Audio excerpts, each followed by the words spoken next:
आगो त आफ्नो होला, घरमै बस्नु होला, न्यानो कपडा लगाउनु होला, 7 बजे भन्दा पहिला बेडबाट नउठ्नु होला। सबैलाई यही सुझाव छ। यो चिसोमा जसरी पनि बस्नु होला, आफ्नो सुरक्षा गर्नु होला, आफ्नो परिवारको सुरक्षा राख्नु होला र आफ्नो बच्चाको विशेष ध्यान दिनु होला। Love you all. आज चाहिँ पुसको 1 गते भएको छ। सो पुस महिनाको 1 गतेमै यस्तो हालत छ भनेपछि पुस महिनाभरि कस्तो होला गाइज, माइ गॉड, म त इमेजिन पनि गर्न सक्दैन। लास्ट चिसो छ, चिसो लास्टै छ। पछाडि बाटो पनि देखिरहेको छैन, हेर्नुहोस् त। यहाँ चाहिँ हाम्रो अङ्कलजी हुनुहुन्छ। अगाडि गाडी जाँदैछ कि छैन त्यो पनि देखिरहेको छैन यार।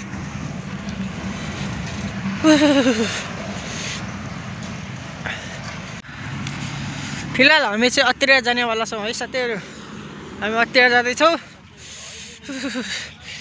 हामी चाहिँ अहिले यहाँबाट आएको हो। यो भित्र चाहिँ हाम्रो गाउँ जाने बाटो। यो चाहिँ प्रतीक्षालय। अब यसमा बस्नु पर्यो। अहिले अटोहरू छैनन्, हामीले वेट गर्नु पर्यो। अब 8 बजीतिर अटोहरू आउँछन् अनि हामीले जानु पर्यो। अङ्कलजी तपाईँ के भन्नु चाहनुहुन्छ यस्तो चिसोमा मान्छेहरूलाई? के भन्नु चाहनुहुन्छ? कि सजेसन?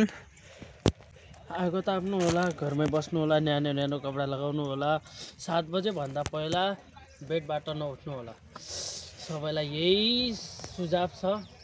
यो चिसोमा जसरी पनि बस्नु होला, आफ्नो सुरक्षा गर्नु होला, आफ्नो परिवारको सुरक्षा राख्नु होला र आफ्नो बच्चाको विशेष ध्यान दिनु होला। Love you all. यो चाहिँ रोड हो। यहाँबाट अत्तिराबाट आउने अनि आएर ठ्याक्क यो स्कुल हो। यो चाहिँ स्कुल हो होइन। यो स्कुलको त्यहाँनिर रोक्ने, रोकिसकेपछि ठ्याक्क यस्तो घुमेर सिधै यो चाहिँ मेरो गाउँ जाने बाटो हो। Okay guys, that's my locations. मैले अटोमा छ। अटोमा हेर्नुहोस् यस्तो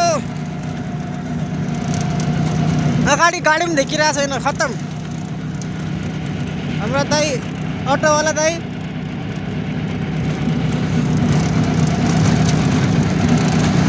बेहाल छ गाइज, बेहाल छ।